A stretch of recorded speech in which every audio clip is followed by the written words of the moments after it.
Hey everyone, this is Piyush. आप सभी लोगों का वापस से स्वागत है क्यूबिक्स क्लासेस के अंदर। मैं पीयूष कुमार पाठक आप सभी लोगों के सामने प्रस्तुत हो गया हूँ आज एक नई क्लास के साथ, जिसमें हम लोग करंट अफेयर्स की बात करते हैं। तो हम लोग सबसे पहले बहुत बहुत दिल से धन्यवाद कि हम लोगों के चैनल के ऊपर 500 सब्सक्राइबर पूरे हो गए हैं। दिल से बहुत ज़्यादा हम लोग थैंकफुल हैं आप लोगों के लिए कि आप लोग हमारा सपोर्ट कर रहे हैं, आप लोग हमारे साथ जुड़ रहे हैं और अपनी पढ़ाई को एक नई दिशा देने की कोशिश कर रहे हैं। ठीक है, इसी तरीके से हमारे साथ जुड़े रहिए, हमारे ऊपर प्यार बनाए रखिए ताकि हम लोग और अच्छे अच्छे कंटेंट आप सभी लोगों के लिए लेकर के आ सकें। साथ ही साथ हमारा लक्ष्य है 1000 सब्सक्राइबर पूरे करने का जल्द से जल्द। आप सभी लोग ज़्यादा से ज़्यादा सब्सक्राइब करके, ताकि हम सभी लोग आपके साथ लाइव सेशन के थ्रू भी जुड़ सकें। तो चलिए इसी बात को मद्देनजर रखते हुए आज की हम लोग क्लास स्टार्ट करते हैं। और आज जो हम लोगों का टॉपिक है वो बहुत ही इंटरेस्टिंग होने वाला है। कोई भी वीडियो को बीच में छोड़ करके नहीं जाएगा, क्लास को पूरी देखेगा। तो चलिए हम लोग अपने पहले क्वेश्चन की तरफ चलते हैं। थोड़ा सा हमारी आज एडिटिंग में थोड़ा सा गड़बड़ी है, उसको हम लोग मैनेज करेंगे।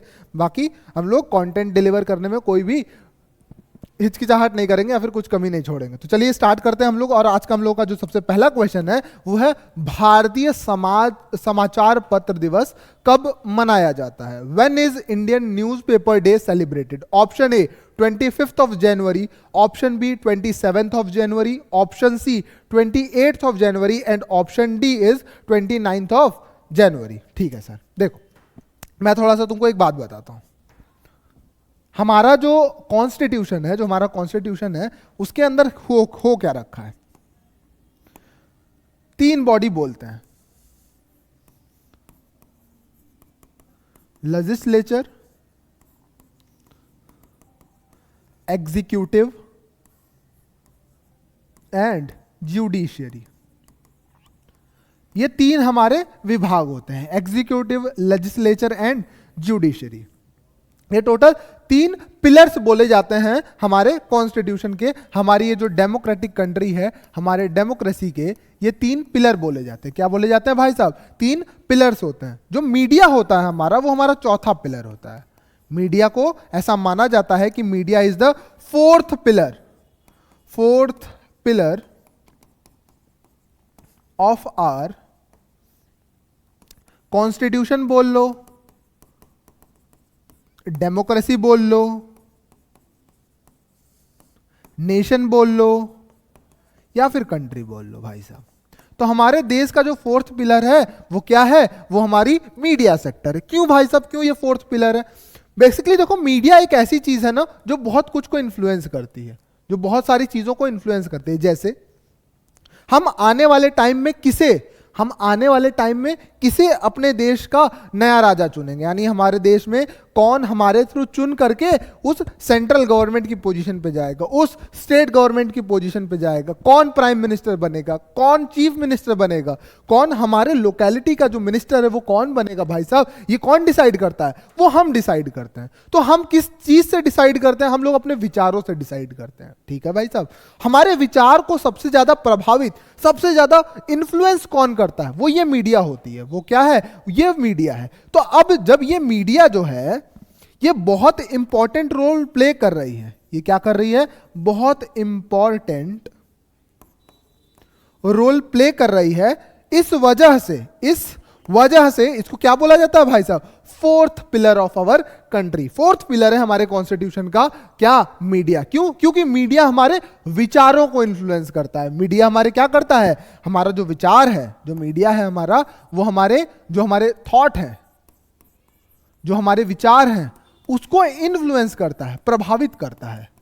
उसको क्या करता है? इन्फ्लुएंस करता है, यानी कि प्रभावित करता है। अब जब मीडिया इन्फ्लुएंस और प्रभावित हमें इतने अच्छे तरीके से कर रहा है ताकि जो बैठा हुआ गद्दी के ऊपर व्यक्ति है उसके ऊपर फर्क पड़े, यानी जो मैं क्या सोच रहा हूं इसका फर्क सिर्फ मुझे या मेरी फैमिली को नहीं हो रहा है, वो हमारे देश में कौन जाकर के उस गद्दी पे बैठेगा उसको भी हो रहा है। इस वजह से मीडिया क्या इंफॉर्मेशन आप लोगों तक पहुंचा रही है ये बहुत ज्यादा क्रूशियल हो जाता है। इस वजह से हम लोग इसी भावना को जाने रखने के लिए कि मीडिया कोई मिसकंसेप्शन ना आप लोगों को दे, कोई मिस इंफॉर्मेशन आप लोगों को तक ना पहुंचाए, इस बात को मद्देनजर रखते हुए हम लोग एक न्यूज़पेपर डे मनाते हैं, इंडियन न्यूज़पेपर डे मनाते हैं। तो ये कब मनाया जाता है? सवाल है कि इंडियन न्यूज़पेपर डे कब मनाया जाता है? 25 जनवरी को मनाया जाता है, 27 जनवरी को मनाया जाता है, 28 जनवरी को मनाया जाता है, या 29 जनवरी को मनाया जाता है? तो इसका जो करेक्ट आंसर है वो है 29 जनवरी को। यानी 29 जनवरी को मनाया जाता है भारतीय समाचार पत्र दिवस। भारतीय समाचार पत्र दिवस कब मनाया जाता है सर? सर मनाया जाता है 29 जनवरी को। ठीक है सर, आगे बढ़ते हैं क्वेश्चन में। हाल ही में भारत और किस देश के बीच संयुक्त विशेष बल अभ्यास,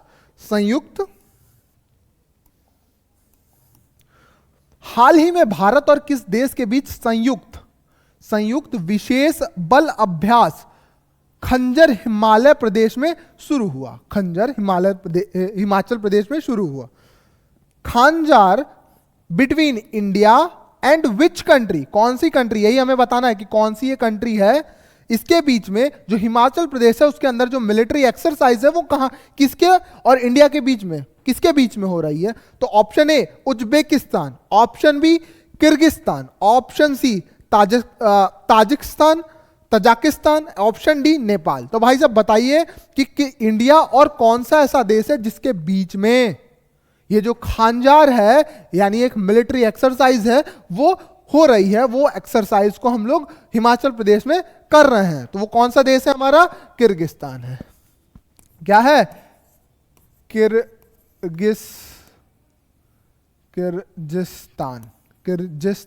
किर्गिस्तान के साथ इंडिया अपना हिमाचल प्रदेश के अंदर जो मिलिट्री एक्सरसाइज है वो कर रही है। अब आपके दिमाग में क्वेश्चन आ रहा होगा, आपसे कल किसी ने पूछा कि भाई साहब जो ये मिलिट्री एक्सरसाइज है वो क्यों होती है? मिलिट्री एक्सरसाइज क्यों हो रही है, क्यों की जाती है? क्यों अपनी देश की जो सेना है वो दूसरे देशों की सेना के साथ अभ्यास क्यों कर रही है? ताकि इसके 2-3 रीजन है जो इंपॉर्टेंट रीजन है। पहला रीजन तो ये है कि जो प्रैक्टिस दूसरे देश के सैनिक कर रहे हैं वो इंडियन सोल्जर्स भी कर सकें। जो प्रैक्टिस पर्टिकुलर देश के जो सोल्जर है, जो जवान है वो कर रहे हैं, वही सेम हमारे देश के जवान भी सीख सके, सेम प्रैक्टिस को परफॉर्म कर सके। उसी तरीके से जो इंडियन के जो जवान है, जो हमारे भारतीय जवान है, वो उस देश की आर्मी को नए प्रैक्टिस सिखा सके। इस वजह से क्या होता है भाई साहब? मिलिट्री एक्सरसाइज करा जाती है। दूसरी, इससे होता क्या है, इसका जो इंपैक्ट है वो क्या होता है? इससे होता है कि जो म्यूचुअल अंडरस्टैंडिंग यानी जो परस्पर आपसी समझ है दोनों के बीच में वो बढ़ती है। क्या है? आपसी समझ।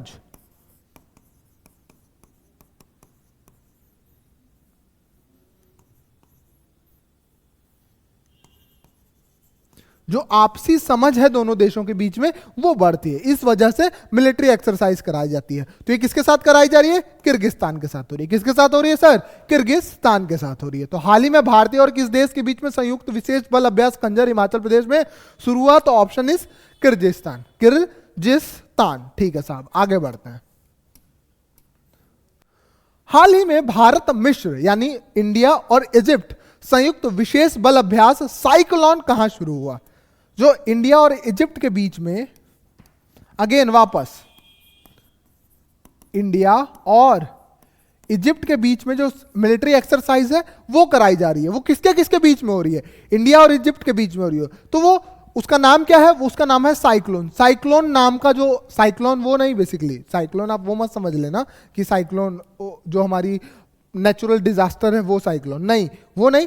इस बेसिकली एक्सरसाइज का नाम है साइक्लोन। क्या है? इस मिलिट्री एक्सरसाइज का नाम है। इस मिलिट्री एक्सरसाइज का क्या है भाई साहब? नाम है। वो कहां पर हो रहा है? ऑप्शन ए अंशास में हो रहा है, उमरोई में हो रहा है, जैसलमेर में हो रहा है कि जयपुर में हो रहा है? तो ये जो मिलिट्री एक्सरसाइज है दोस्त वो हो रही है एंशस में।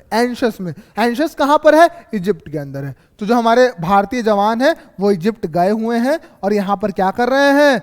इजिप्ट के अंदर मिलिट्री एक्सरसाइज को कर रहे हैं, परफॉर्म कर रहे हैं, ताकि एक दूसरे की जो प्रैक्टिसेस हैं उसको वो लोग फॉलो कर सके और आगे बढ़ सके। ठीक है सर, आगे बढ़े, आगे बढ़िए सर।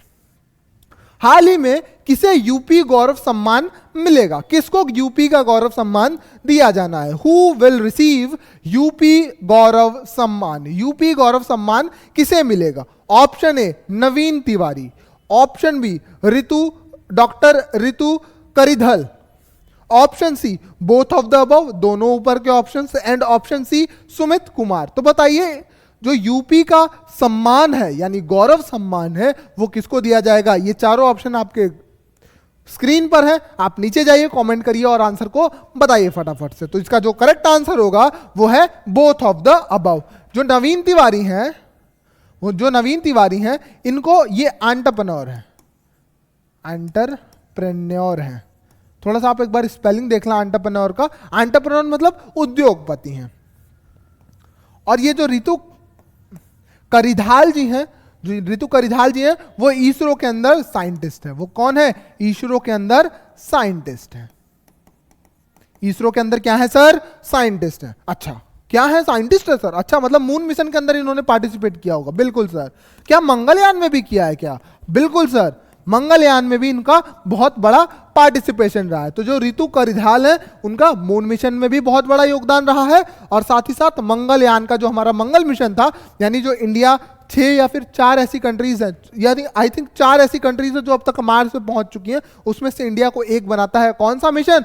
मंगलयान मिशन। ठीक है सर। ऋतु करिधाल जो है वो क्या है? एक साइंटिस्ट है इसरो के अंदर। और जो नवीन तिवारी है वो एंटरप्रेन्योर है, और इंडिया के अंदर टोटल 2 यूनिकॉर्न्स बना चुके हैं। ये 2 यूनिकॉर्न्स बना चुके हैं। ये अब होता क्या है सर? ठीक है, वो सब समझ गए ये दोनों कौन है, बट ये यूपी का गौरव सम्मान होता क्या है? जो यूपी का गौरव सम्मान है ना बेटा, वो यूपी की गवर्नमेंट देती है। कौन देती है?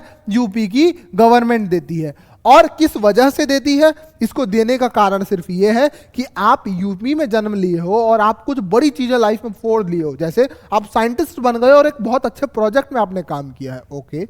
आप एंटरप्रेन्योर बन गए और ग्लोबली अपनी प्रेजेंस बना लिया है आपने, और यूपी के अंदर आप पैदा हुए हो, तो यूपी को गौरव आपने किया अपने कर्मों के द्वारा, अपने कार्यों के द्वारा। तो इस वजह से उनको क्या मिलता है? यूपी का गौरव सम्मान। तो किसको मिल रहा है? नवीन तिवारी और ऋतु करिधाल को। ठीक है सर, आगे बढ़ते हैं। हाल ही में किस राज्य के पूर्व मुख्यमंत्री कर्पूरी ठाकुर, ये बहुत ज्यादा फेमस मुद्दा रहा है।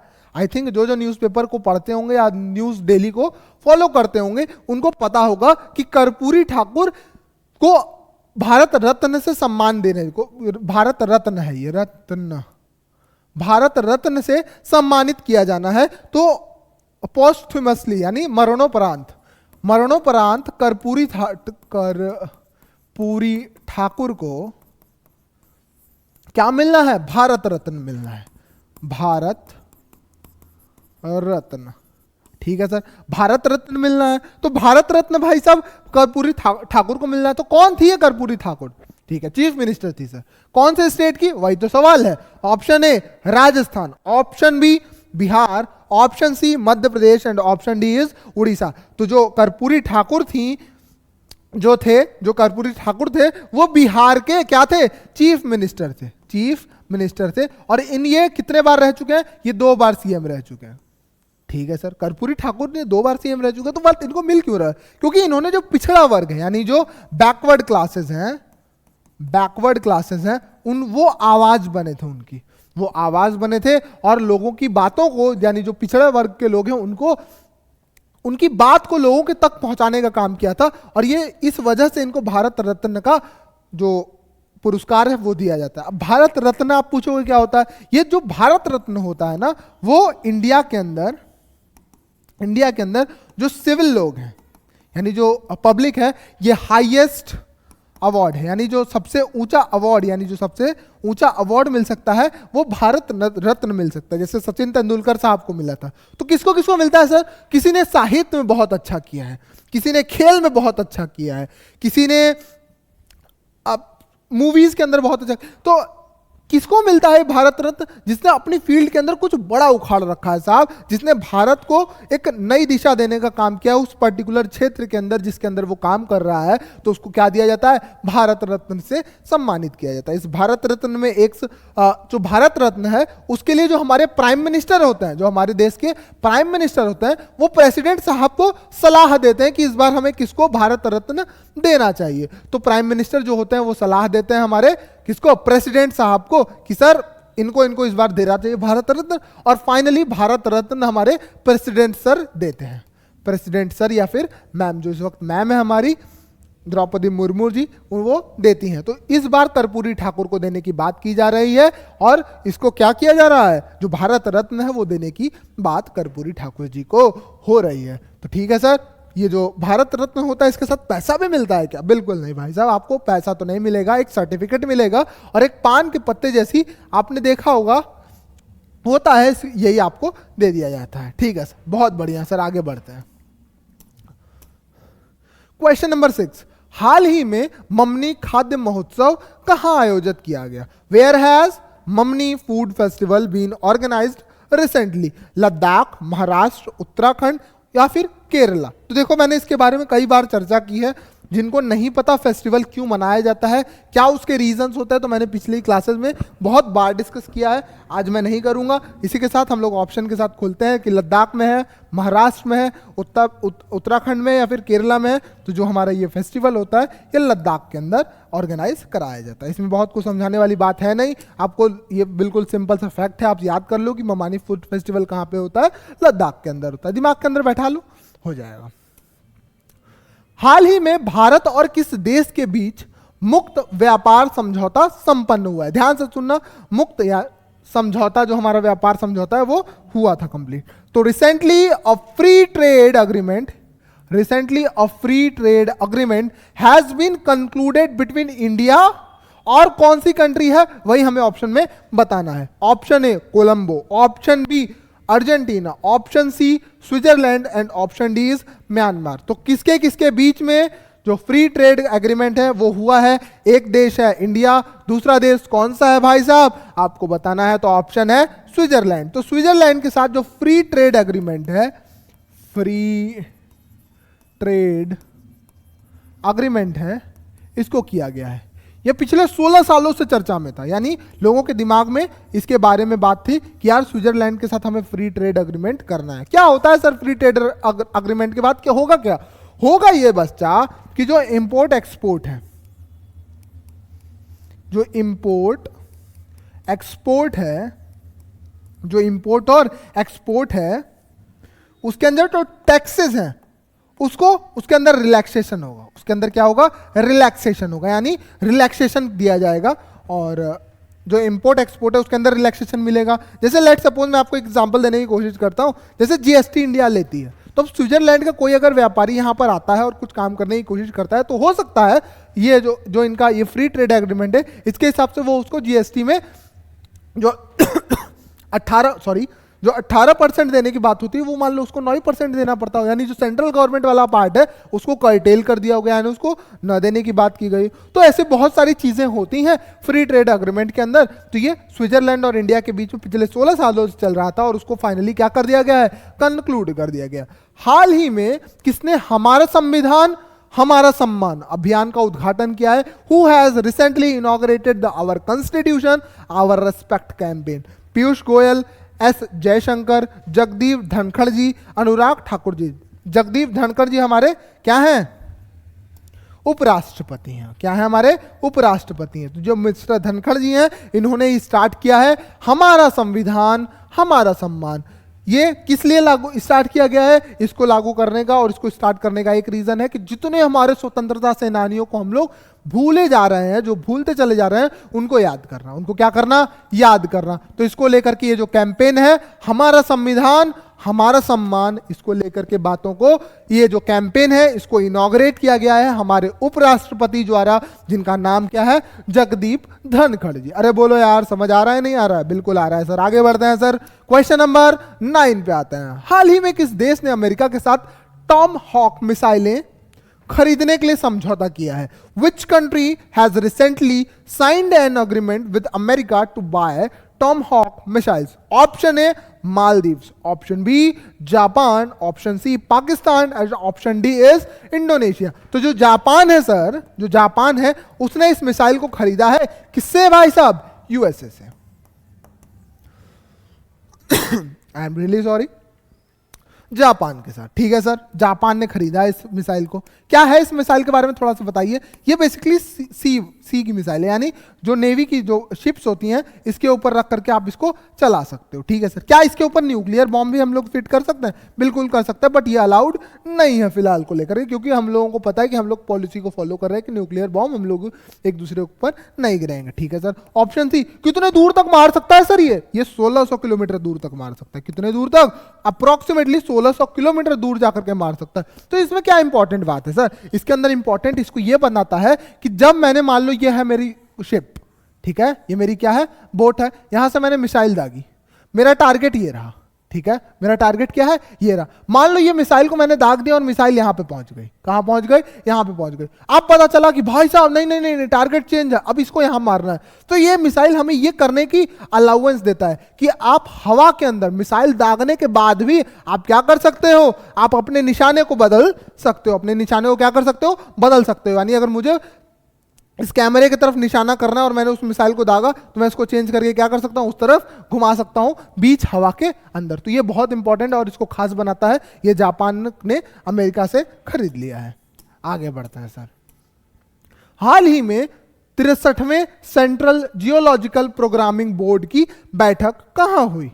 Where was the 63rd central geological programming board meeting held recently? Pune, Gurugram, Bhopal, Mumbai. देखो पहले इसको बताता हूं मैं। सेंट्रल जियोलॉजिकल प्रोग्रामिंग बोर्ड, अब जिनको जिनको पता है जियोलॉजी क्या होता है मैं बता देता हूं। Geology basically study of earth होती है। जियो मतलब होता है अर्थ और लॉजी मतलब होता है स्टडी।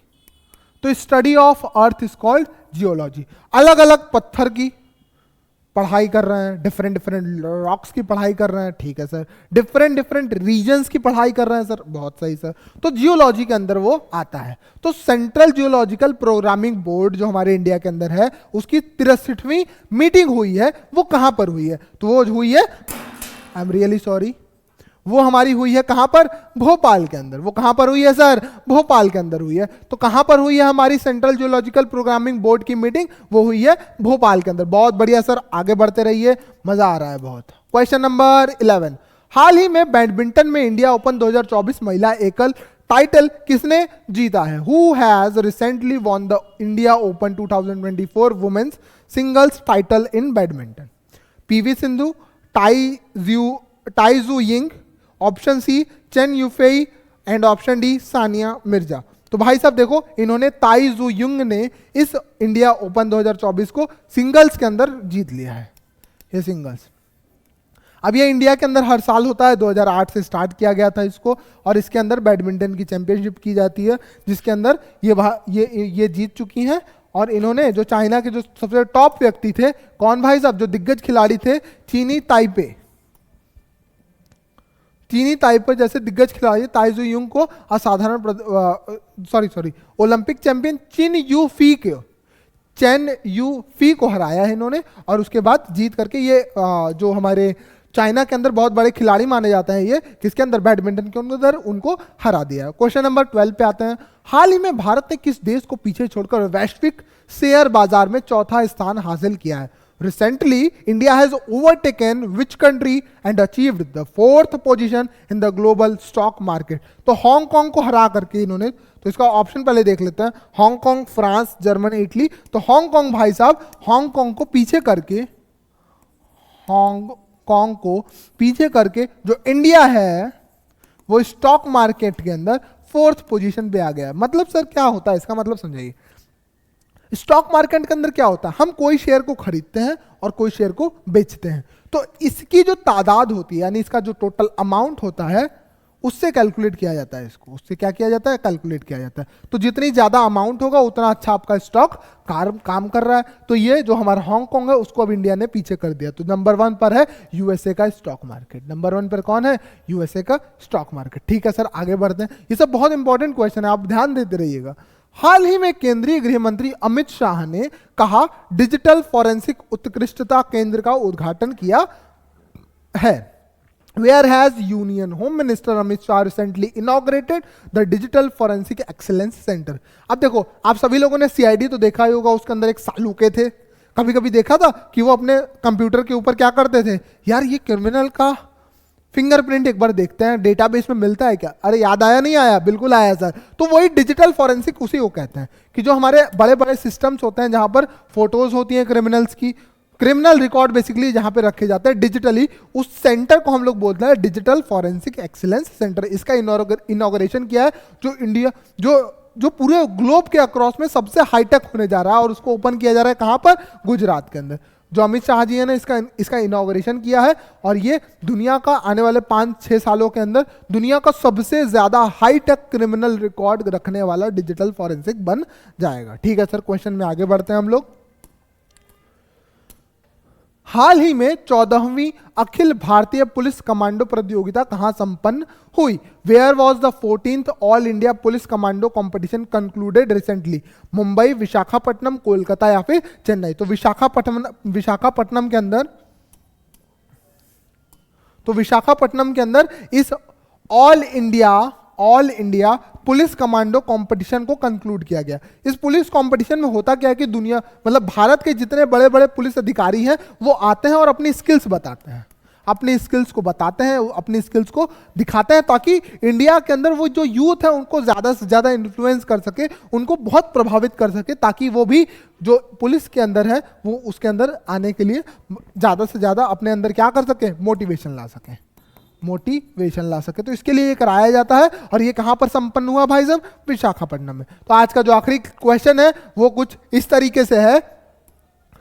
हाल ही में रवि दहिया ने ग्रैंड प्रिक्स डी फ्रांस में कौन सा पदक जीता है? Which medal has Ravi Dahiya won recently in the Grand Prix de France?